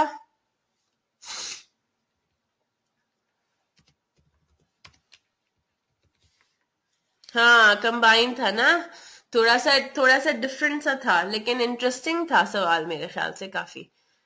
ठीक है, बस सिंपल सा ही था। आप थोड़ा सा बस देखो, कभी भी सवाल को छोड़ा मत करो। ठीक है, कभी भी आपने क्वेश्चन को छोड़ना नहीं है। आप इंशाल्लाह टाइम की तो प्रैक्टिस करोगे अभी। ठीक है, आपने अपना टाइम, अपना मैनेजमेंट का वैसे ही सीखना है इन दो महीनों में। सही है, टाइम मैनेजमेंट अपने कंट्रोल में रखना है और किसी भी सवाल को छोड़ना नहीं है, भले कुछ समझ में ना भी आ रहा हो, कुछ ना कुछ करके जरूर आना है। ठीक है, अब आपने इसको जब बैलेंसिंग फिगर लिखा, अब हम क्या करते हैं नॉर्मली अब यहाँ पे देखिए एक नई बात सुनते हैं, हम एक नई बात पढ़ते हैं। हम क्या करते आ रहे थे? अब देखिए यहाँ पे क्या सिचुएशन है, यहाँ पे हमें लग ये रहा है कि जी 31 दिसंबर 2011 को हम अब इस अकाउंट को क्लोज कर रहे हैं, तो हम इसको आगे क्या लिखते थे? हमेशा कैरेट डाउन। हर अकाउंट को क्लोज करते हुए हम कैरेट डाउन लिखते थे, राइट। अब आपने एक नई चीज अपने पास नोट कर लेनी है कि सारे इनकम वाले अकाउंट, यानी कि सेल्स हो गया, इंटरेस्ट इनकम हो गया, डिस्काउंट रिसीव्ड हो गया, ये सारे क्या थे? इनकम वाले अकाउंट्स थे। और सारे एक्सपेंसेस वाले अकाउंट्स, जिसमें टेलीफोन एक्सपेंस हो गया, बैड डेट एक्सपेंस हो गया, परचेजेस हो गया, इन दोनों अकाउंट्स के अलावा बाकी सारे अकाउंट्स को क्लोज करते हुए आपने कैरेट डाउन लिखना है। जब इन दोनों टाइप्स ऑफ अकाउंट्स की बात आएगी, कोई इनकम का अकाउंट होगा या कोई एक्सपेंस का अकाउंट होगा, तो हमने क्लोज करते हुए जो बैलेंसिंग फिगर निकालनी है उसके आगे हम कैरेट डाउन अब नहीं लिखेंगे, क्या लिखेंगे? Statement of comprehensive income. ठीक है, SOCI लिख देंगे। These are nominal accounts, yes these are आपके जो मेन लेजर्स हैं वो हैं। ठीक है, आपका मेन लेजर ही है। तो आपने क्या लिखना है? आपने इंस्टेड उनके आगे रेफरेंस दे देना है, शॉर्ट फॉर्म में लिख देंगे SOCI या प्रॉफिट एंड लॉस अकाउंट, दोनों चलेंगे। तो अब हमने क्या करना है? 6000 बैलेंसिंग फिगर बिल्कुल वैसे ही निकालेंगे, एग्जैक्टली उसी तरह से, लेकिन अब कैरेट डाउन की जगह हम क्या लिख देंगे? SOCI। ठीक है, बात समझ आ रही है? क्यों? क्योंकि बैड डेट अकाउंट बेसिकली क्या है? बैड डेट एक्सपेंस अकाउंट है। ठीक है, तो debtors account, asset account, provision का अकाउंट, कॉन्ट्रा एसेट अकाउंट, इन दोनों में ब्रॉड डाउन और कैरेट डाउन नजर आ रहे होंगे, क्योंकि ना ये इनकम के अकाउंट्स हैं दोनों, ना ये एक्सपेंस के अकाउंट्स हैं। इन तीनों में से एक्सपेंस का अकाउंट कौन सा है? Bad date account. और बैड डेट अकाउंट को क्लोज करते हुए आपने अब हमेशा क्या करना है? कैरेट डाउन नहीं लिखना। आपने क्या लिखना है कैरेट डाउन की जगह? SOCI। क्लियर है बात? ओपनिंग भी नहीं होगा ना फिर। अगर यहाँ पे कैरेट डाउन नहीं है तो यहाँ पे फिर ब्रॉड डाउन भी नहीं होगा ना। इनकम्स और एक्सपेंसेस में नो ब्रॉड डाउन और कैरेट डाउन। देखते हैं उसको फिर अगले साल क्या होगा, देख लेते हैं उसको। ठीक है, इधर तक क्लियर हो गई? 2011 तक की बात क्लियर है। अब आते हैं 2012 पे। उस्मान बच्चे क्लियर है?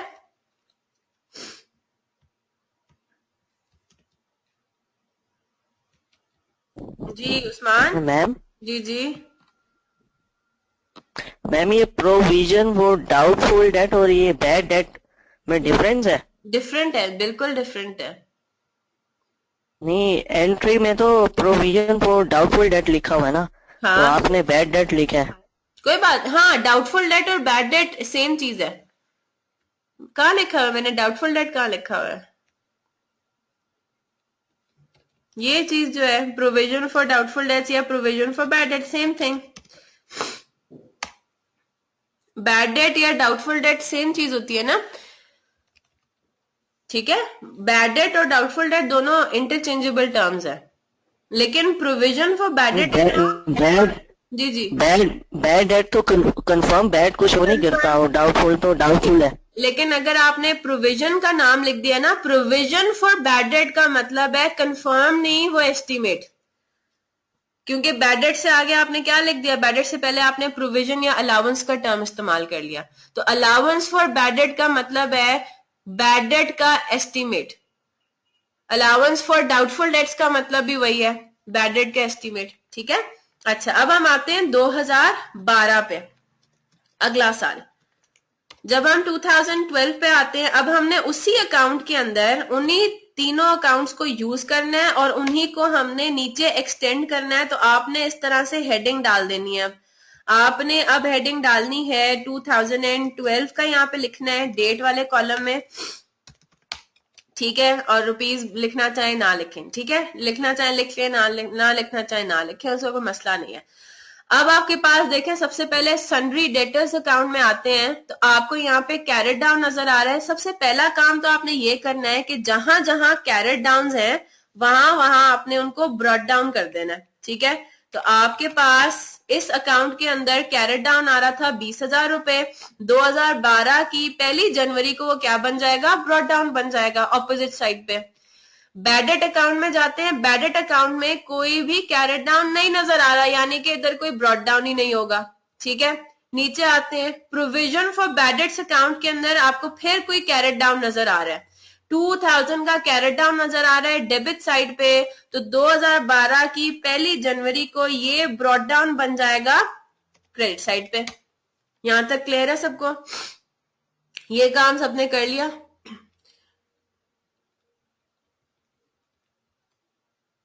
जी मोहसिन, उस्मान, मोहसिन, उस्मान बच्चे क्लियर है सारा?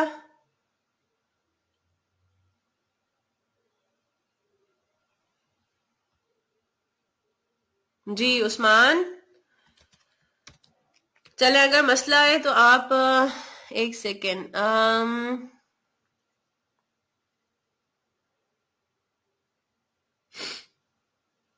बिल्कुल ठीक, बिल्कुल ठीक कह रहे हो आप। इसमें हम ये कहेंगे 2011 में हम कहेंगे कि 4,000 रुपीज कन्फर्म जो आके इस साल हमारे बैडेट हो गए, ठीक है। ये हमारे बैडेट एक्चुअली हो गए 4,000 रुपीज के। और जो 2,000 रुपए का हमने प्रोविजन बुक किया है, ये क्योंकि अभी कंफर्म नहीं हुए थे ना, इसलिए हमने इसको राइट ऑफ नहीं किया। ये जो 2,000 रुपए यहाँ पे क्रेडिट साइड पे आपको नजर नहीं आ रहा ना, राइट ऑफ नहीं किया हुआ, क्यों? क्योंकि अभी तक ये कंफर्म नहीं हुए, हम हिसाब लगा रहे हैं, हम एस्टिमेट कर रहे हैं कि फ्यूचर में हो सकता है ये बैड डेट हो जाए। वेरी गुड, फ्यूचर के बैड डेट्स की बात है, वेरी गुड, बिल्कुल ठीक। तो फ्यूचर के बैड डेट्स को आपने राइट ऑफ तो नहीं करना अभी। क्यों नहीं करना? क्योंकि अभी तक कंफर्म थोड़ी हुए हैं कि वो राइट ऑफ करना है या वो बैड डेट हो गए। वो तो हम आज की डेट पे हम हिसाब लगा रहे हैं कि भाई ये बंदा ना लग रहा है कि ये नहीं देगा फ्यूचर में, उसने अभी तक आके हमें कहा नहीं है कि मैं नहीं दे सकता, ठीक है। तो आपने क्या कर दिया, उसको अपने पास किसी तरीके से बुकिंग कर ली, उसकी रिकॉर्डिंग कर ली, उसको राइट ऑफ नहीं किया अभी तक। राइट ऑफ कब करेंगे? राइट ऑफ तब करेंगे जब वो आके हमें अपने मुंह से खुद कह दे कि मैं आपको पे नहीं कर सकता। तो तब हम कहेंगे कि हमारा जो हमने एस्टिमेट किया था ना वो फुलफिल हो गया, अब हम उसको राइट ऑफ करेंगे, ठीक है। सही है, बिल्कुल ठीक समझ रहे हो आप। अब चलते हैं 2012 पे, ठीक है उस्मान, आगे चले।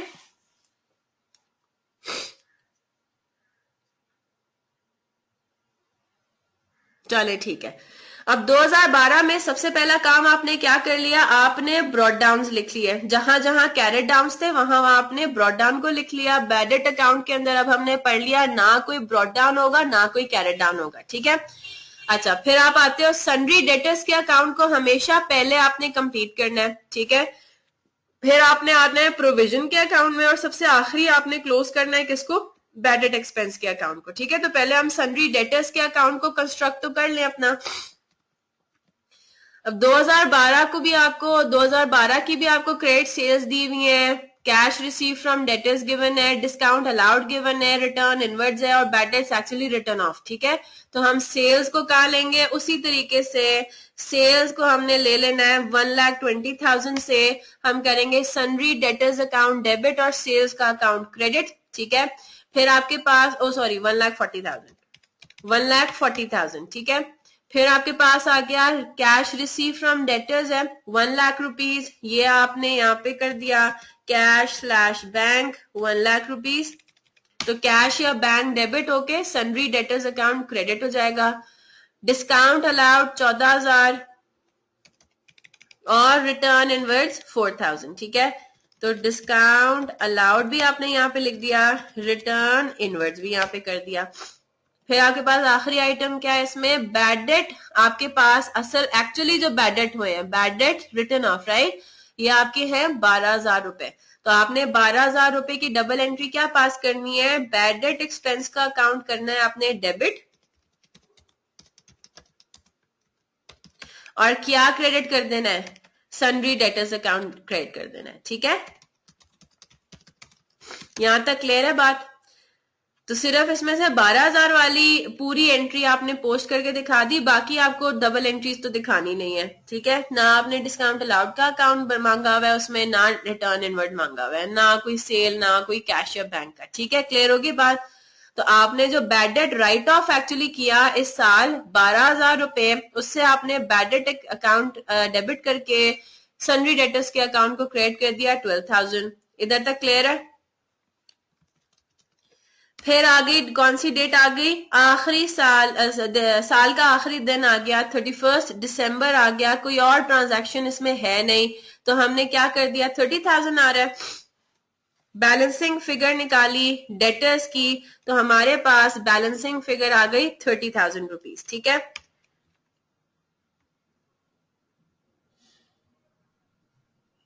बिल्कुल, सन्ड्री डेटर्स से मुराद कंट्रोल अकाउंट ही है, ठीक है। उसका टाइटल सिर्फ थोड़ा डिफरेंट है, सिर्फ टाइटल डिफरेंट हो गया, वरना सन्ड्री डेटर्स अकाउंट से मतलब वही है।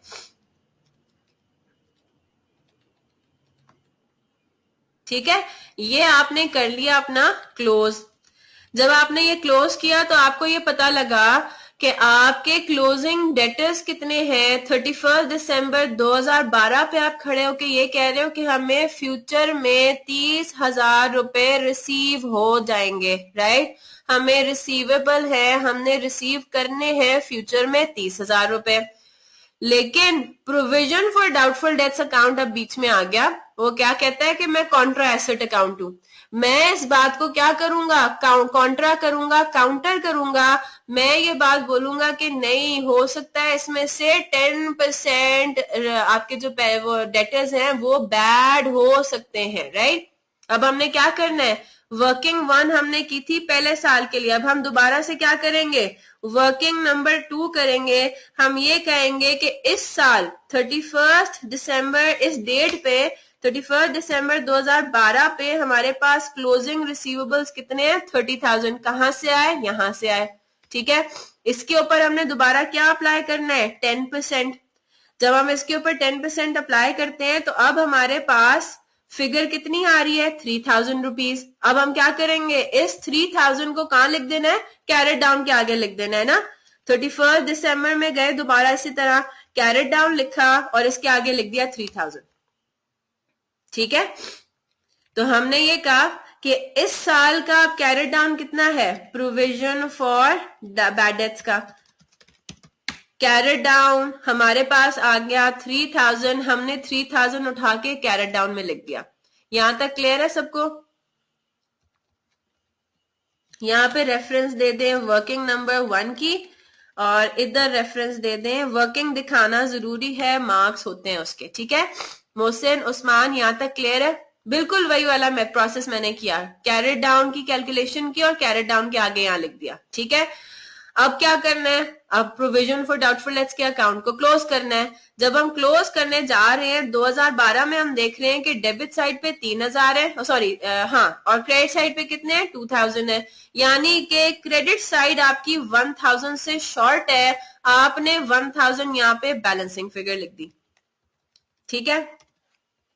आपने 1000 यहाँ बैलेंसिंग फिगर लिख दी, और इसको मैं सारा प्रॉपर कर लेते हैं ताकि कोई कंफ्यूजन ना हो। उस्मान, यहाँ तक क्लियर है? 1000 आपने बैलेंसिंग फिगर लिख दी। अब ये क्या है, इसके आगे आपने क्या लिखना है, बैड डेट्स एक्सपेंस, ठीक है, बैड डेट अकाउंट। और अगर देखा जाए तो यहाँ पे अब दोबारा क्या हो रहा है मोहसिन, ये वाली क्या सिचुएशन है, increase in provision, decrease in provision. साल के शुरू में आपका प्रोविजन था 2000 रुपीज, साल के आखिरी दिन पे आते आते प्रोविजन कितना हो गया, 3000 हो गया, यानी कि 1000 से हमारा प्रोविजन को हमने इंक्रीज करना है। इंक्रीज इन प्रोविजन की डबल एंट्री क्या होगी, बैड डेट एक्सपेंस डेबिट होगा, और क्या क्रेडिट होगा, प्रोविजन फॉर बैड डेट। कितनी फिगर से, इंक्रीज की फिगर से। कितने से आपने बढ़ाना है अपने प्रोविजन को, 1000 रुपए से बढ़ाना था, ठीक है। तो अब आप क्या करोगे, जितने से बढ़ाना है उतने से हम करेंगे प्रोविजन फॉर बैड डेट्स, या अलाउंस फॉर बैड डेट्स का अकाउंट क्रेडिट हो गया 2000 की, वो फिर डिक्रीज इन प्रोविजन होता। आप ये कह रहे हो ओपनिंग अगर 4000 होता,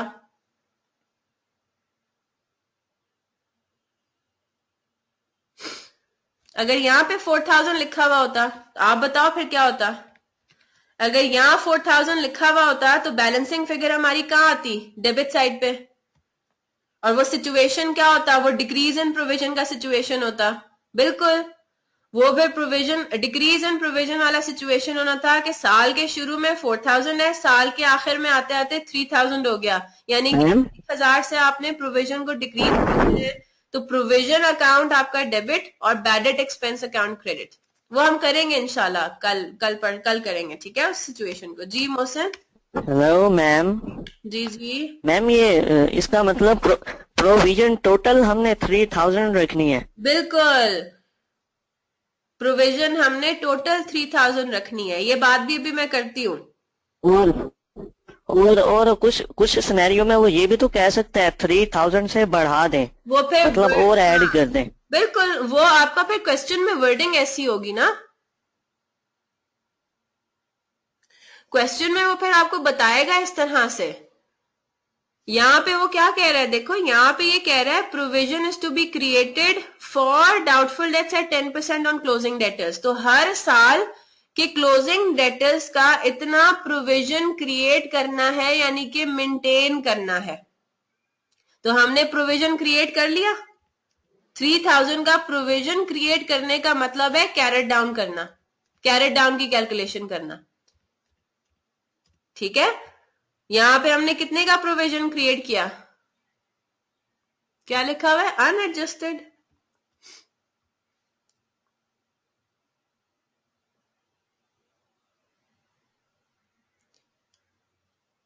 टी अकाउंट में लिखते हैं क्या चीज, unadjusted. I didn't get that, मुझे आपका क्वेश्चन समझ में नहीं आ रहा, ठीक है मोहसिन। जुलेखा, आप अनएडजस्टेड प्रोविजन, अच्छा, मेरे दिमाग में इस तरह से कुछ भी नहीं आ रहा। अनएडजस्टेड प्रोविजन, कोई क्वेश्चन आएगा, क्वेश्चन है तो आप मुझे बता दो, ठीक है, क्वेश्चन का कोई रेफरेंस दे दो कहाँ पे ऐसे लिखा हुआ है, वो फिर पूरा सवाल पढ़ के फिर समझ में आएगा कि क्या मतलब है उससे, ठीक है। तो प्रोविजन क्रिएट करने का मतलब क्या है, ये कैलकुलेशन करना, ठीक है, आगे आएगा, चलो ठीक है, सही है।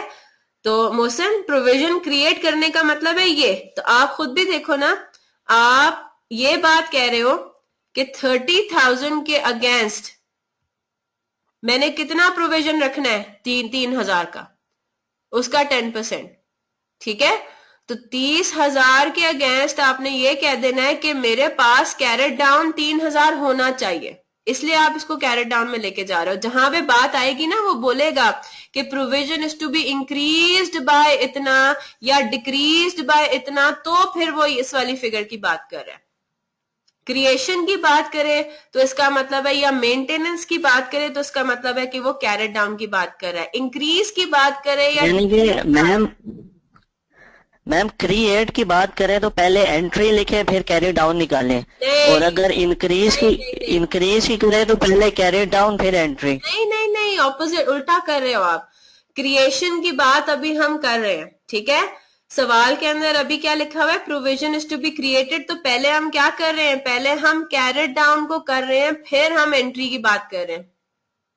पहले हम कैरेट डाउन की कैलकुलेशन करके कैरेट डाउन लिख रहे हैं, फिर हम एंट्री कर रहे हैं। बात समझ आ रही है? अगर सवाल में ये लिखा होता कि प्रोविजन इज टू बी, अब देखो यहाँ पे अगर फॉर एग्जांपल कुछ भी नहीं है, सिर्फ ब्रॉट डाउन है, सवाल के अंदर अगर लिखा होता provision is to be increased by ₹1000 in the year 2012, तो मैं क्या करती, ओ अच्छा इंक्रीज्ड बाय 1000, यानी कि प्रोविजन को मैंने क्रेडिट करना है, बैड डेट एक्सपेंस को डेबिट करना है, और मैंने क्या कर देना है, फिर यहाँ पे 3000 रुपए मेरी बैलेंसिंग फिगर होती। बात समझ आ रही है? यहाँ पे क्या हो रहा है, यहाँ पे हम पहले क्रिएट कर रहे हैं, यहाँ पे पहले हम 3000 रुपए लिख रहे हैं और फिर ये 1000 रुपीज की एज अ बैलेंसिंग फिगर निकाल रहे हैं। ठीक है, पहले हम क्या कर रहे हैं, देखो पहले हम प्रोविजन की कैलकुलेशन कर रहे हैं, कैरेट डाउन की पहले कैलकुलेशन कर रहे हैं, और ऑलमोस्ट ऑलवेज हर सवाल में अगर आप देखोगे तो ज्यादातर क्वेश्चंस के अंदर आपको पहले यही करना पड़ता है, पहले आपको कैरेट डाउन कैलकुलेट करना पड़ेगा। वो इंक्रीज या डिक्रीज की फिगर नहीं देता सवाल में, मेजॉरिटी क्वेश्चंस में, ठीक है। आपको इंक्रीज या डिक्रीज की फिगर खुद ही निकालनी है, आपको खुद ही ये डिटरमिन करना है कि इंक्रीज है या डिक्रीज है और कितनी अमाउंट से इंक्रीज या डिक्रीज है, ठीक है।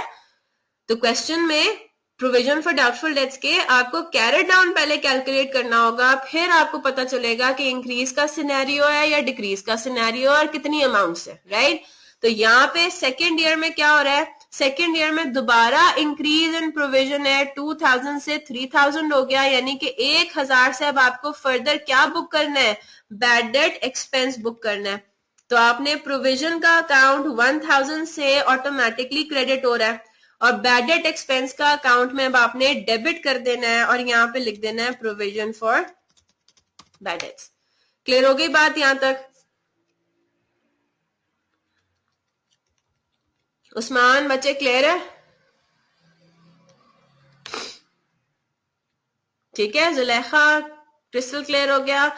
अब 2012 के साल के लिए प्रोविजन का अकाउंट भी आपका क्लोज हो गया, ठीक है। कौन सा अकाउंट रहता है, बैड डेट एक्सपेंस का अकाउंट। बैड डेट एक्सपेंस के अकाउंट में जाएंगे, वैसे ही सब कुछ करेंगे। आपने यहाँ पे टोटल निकाला है, डेबिट साइड पे टोटल आ रहा है कितना, 13000, क्रेडिट साइड पे टोटल आ रहा है 0। आपने यहाँ पे 13000 लिख दी बैलेंसिंग फिगर, और आपका भी ये भी बैलेंस हो गया। जब आपने इसको बैलेंसिंग फिगर लिखा तो इसके आगे अब आपने कैरेट डाउन के बजाय आखिरी दिन की डेट डाली, और कैरेट डाउन के बजाय क्या लिख दिया, एसओसीआई, ठीक है। ये वाला कॉन्सेप्ट हम इंशाल्लाह फर्दर डिस्कस करेंगे। ये एसओसीआई क्या हो रहा है, किस तरह से जाएगा, ये हम आगे जाके पढ़ेंगे। ये सारा सिर्फ अभी आपने सिर्फ इसको लिख देना है एज इट इज। आगे जाके मैं इंशाल्लाह फाइनल अकाउंट से पहले आपको ये सारा कॉन्सेप्ट समझाऊंगी कि हम ये जो करते हैं ये क्या हो रहा है, ठीक है, ये क्या चीज है, कैसे क्या होगा इसका आगे जाके, ठीक है। चलें जी, इतना सबको क्लियर हो गया।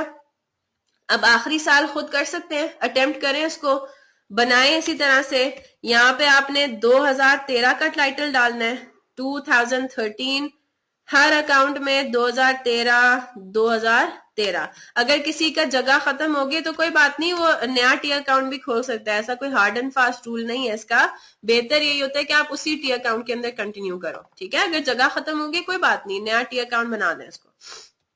और यहाँ पे भी आपने क्या किया, 2013। चले जी, आपके पास अभी 10:49 हो रहे हैं, 10 मिनट है, इसको जल्दी से बनाएं और फिर इसको डिस्कस करते हैं। सवाल आपके सामने मैं खोल देती हूँ, ये रहा, दिस इज अ क्वेश्चन। 2013 का अब आपने काम करना है। टी अकाउंट सबने बना लिए थे, टी अकाउंट तो सब साथ साथ बनाते जा रहे हैं ना अपने पास भी, जो मैं यहाँ पे लिख रही हूँ, ठीक है। मोहसिन और उस्मान, आप लोगों ने भी लिख लिया हुआ है अपने पास? क्योंकि मैं क्वेश्चन सामने लेकर आऊंगी, सोल्यूशन आपके आपके पास लिखा होना चाहिए। ठीक है, चले, ये सवाल आपके पास ये रहा, 2013 करना है। चले जी, चले इसको देख लेते हैं क्वेश्चन को। अब आपके पास क्या करना है आपने, अब आपने 2013 की उसी तरह से करनी है। सबसे पहला काम आपने क्या किया होगा, सबसे पहला काम आपने ये किया होगा कि 1 जनवरी को आपने ब्रॉड डाउन कर दिए होंगे सारे कैरेट डाउन को, ठीक है, 30,000 ये आपने कर दिया। फिर प्रोविजन फॉर बैड डेट्स के अकाउंट में गए, 1 जनवरी ब्रॉड डाउन आपने लिख दिया 3,000, ठीक है। फिर आप गए डेटर्स के अकाउंट में, अब आपने सारी चीजों को डालना है। सेल्स आपकी कितनी है, 2 लाख रुपीज आपकी सेल्स थी। आपको कैश या बैंक जो रिसीव हुआ है वो कितना हुआ है, 1 लाख रुपीज, शायद, हाँ 1 लाख रुपीज, ठीक है। फिर आपके पास डिस्काउंट अलाउड है 12,000 रुपए,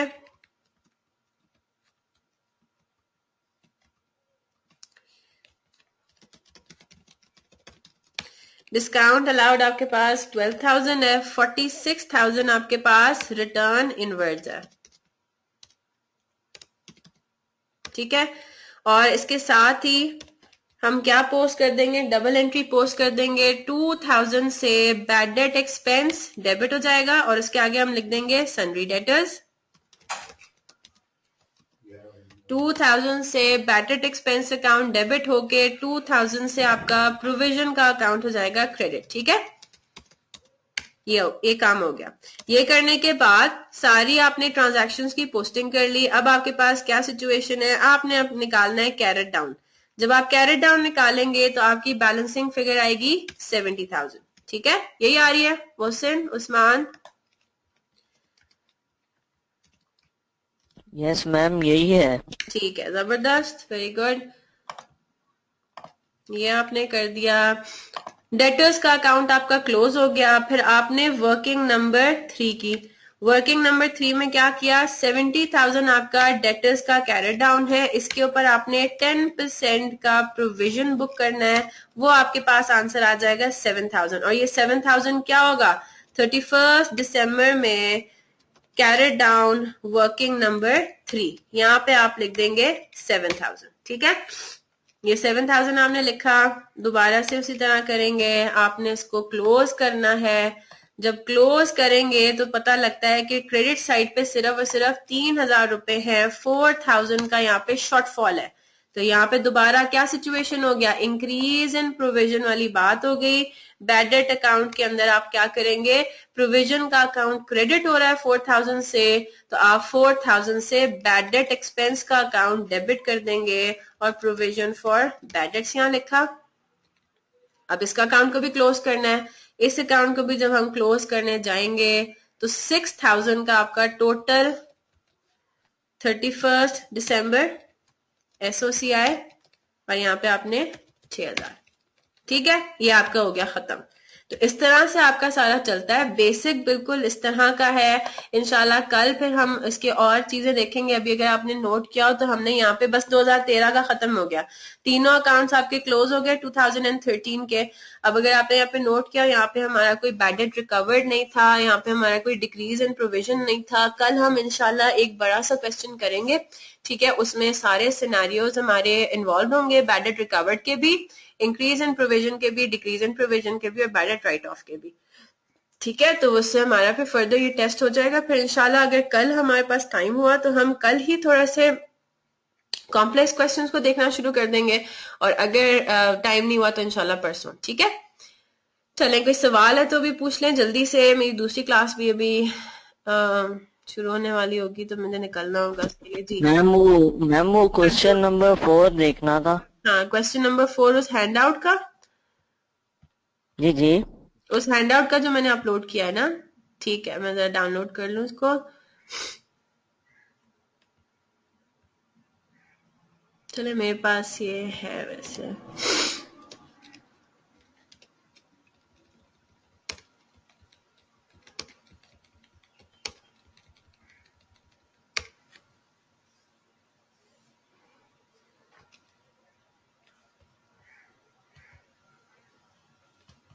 जी, क्या सवाल है क्वेश्चन नंबर 4 में? ये जो लिस्ट का बैलेंस दिया हुआ है पहली लाइन में, उसके साथ ब्रैकेट में क्या लिखा हुआ है? किसका बैलेंस दिया हुआ है? फर्स्ट लाइन से पढ़ना मैम, पढ़िए ना, उसमें बैलेंस दिया हुआ है लिस्ट का। These balances totaled rupees 1124,000 including a credit balance amounting to rupees 12,000, ये वाली बात। जी जी। हाँ, तो इसमें क्या क्या मसला आ रहा है इसमें? तो ये ब्रैकेट में क्या बोल रहा है, ये समझ क्या नहीं आ बोल रही। रहा है? आप थोड़ा सोचो ना इसमें। उन जो लिस्ट ऑफ बैलेंसेस जब आपने निकाले, लिस्ट ऑफ बैलेंसेस में एक क्रेडिट बैलेंस भी था।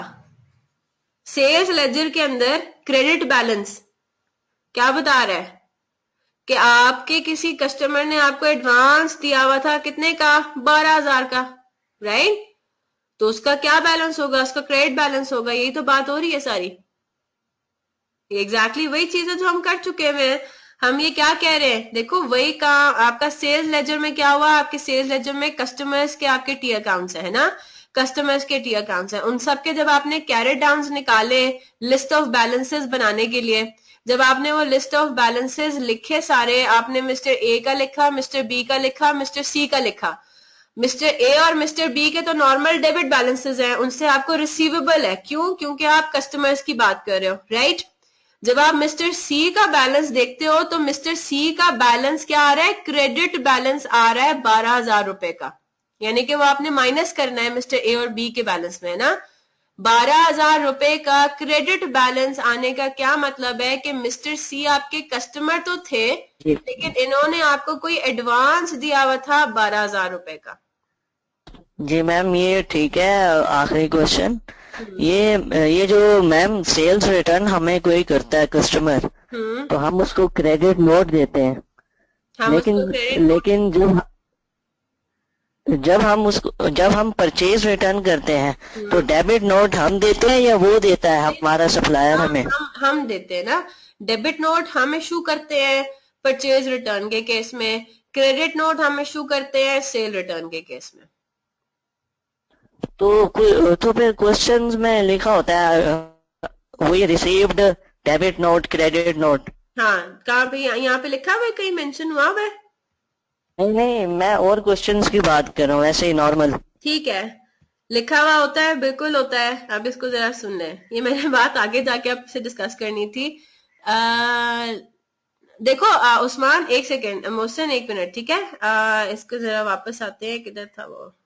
यहाँ पे। तो इधर करना क्या है? इधर करना कुछ भी नहीं है। वो ये कह रहा है कि जब वो बैलेंसेस ऐड किए ना, इसको मैं दिखा देती हूँ हुआ क्या। फॉर एग्जाम्पल, वो सिर्फ आपको ये बात कर रहा है, मिस्टर ए है, मिस्टर बी है, मिस्टर सी है, ठीक है। मिस्टर सी का बैलेंस कितना है? 12,000 क्रेडिट है, ठीक है, 12,000 क्रेडिट है। बाकी मिस्टर ए का डेबिट बैलेंस है और मिस्टर बी का डेबिट बैलेंस है। तो इसका मतलब क्या हुआ कि जब हमने लिस्ट ऑफ बैलेंसेस किए होंगे, जब टोटल निकाला होगा ना, जब इन सबको हमने ऐड किया होगा, फॉर एग्जाम्पल यहाँ पे कितना है, 11,124,000, राइट? एक सेकेंड में, 11,124,000 प्लस 12,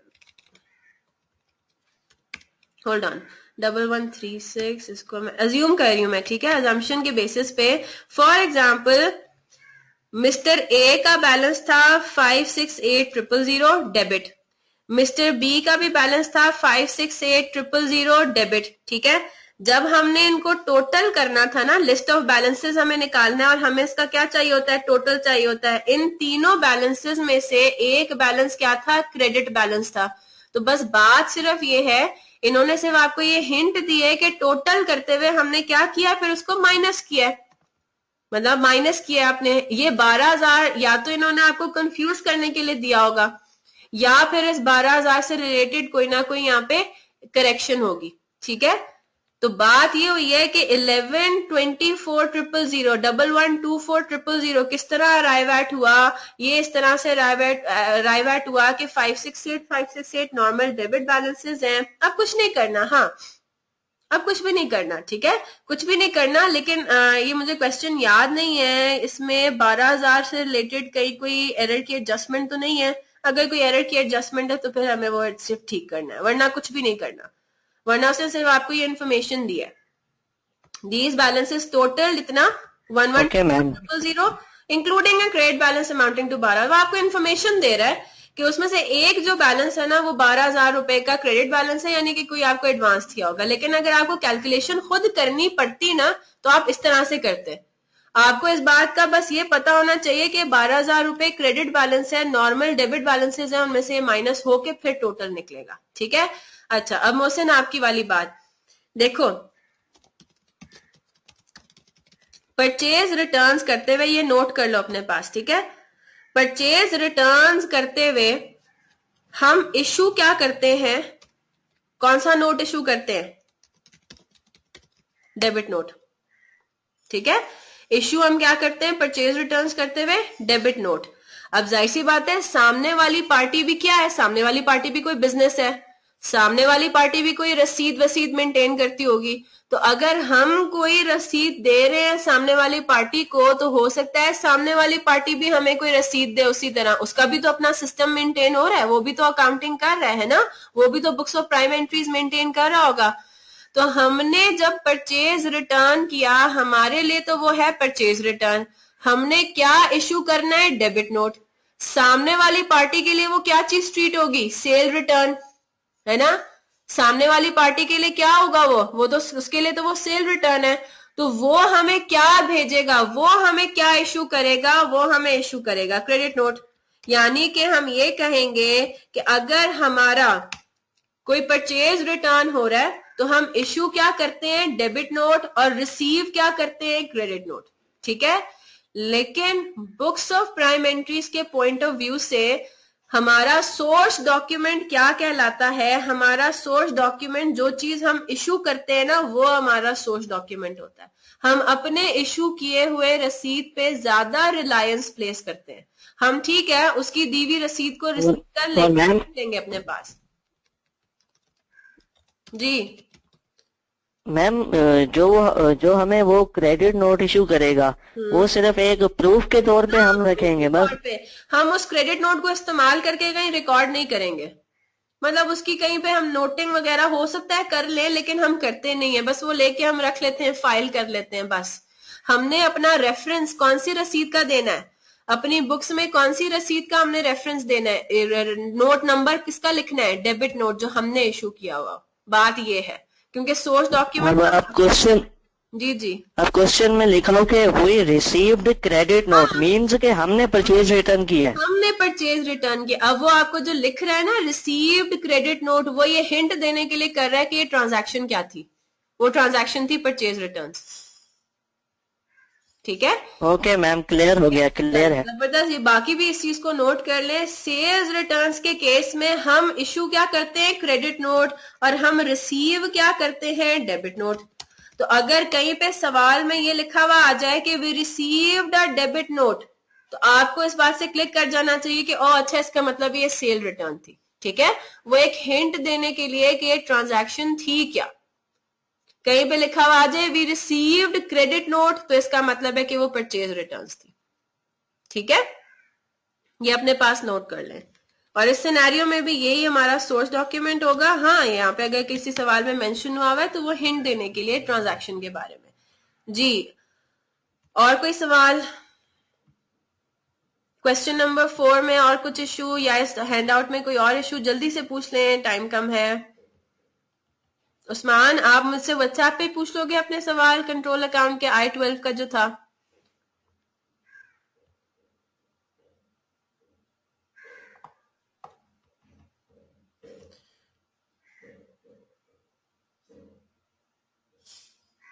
बिल्कुल ठीक है, सेल रिटर्न वाली अमाउंट होगी ना।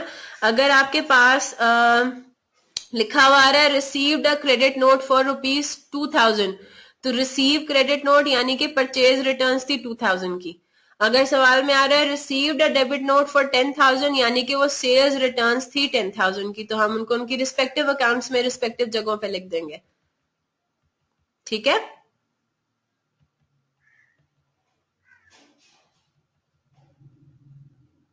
चलें, क्लियर है बात। जुलेखा, मोहसिन और उस्मान, ठीक है सब।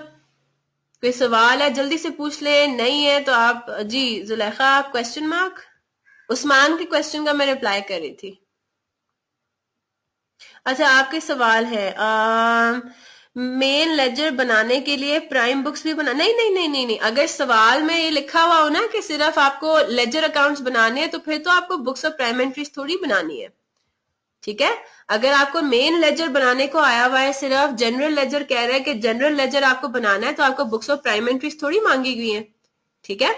तो उसमें आपको बुक्स ऑफ प्राइम एंट्रीज तभी बनानी है जब वो खासतौर पे लिखे कि भाई आपने इसकी डे बुक्स भी बनानी है, जर्नल्स भी बनाने हैं। और अगर सिर्फ जनरल लेजर मांगा जाए, यानी कि वो पोस्टिंग के लेवल की बात कर रहा है, पोस्टिंग में सिर्फ आप टी अकाउंट्स बनाते हो या रनिंग बैलेंस लेजर्स बनाते हो, ठीक है।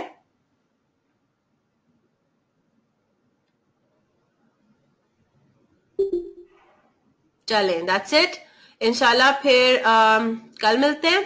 Have a very nice day, अल्लाह हाफिज। और सैटरडे से लेके ट्यूसडे तक की आपने तैयारी करनी है कंट्रोल अकाउंट्स की, ठीक है। चलें जी, कल मिलते हैं। Have a very nice day, अल्लाह हाफिज।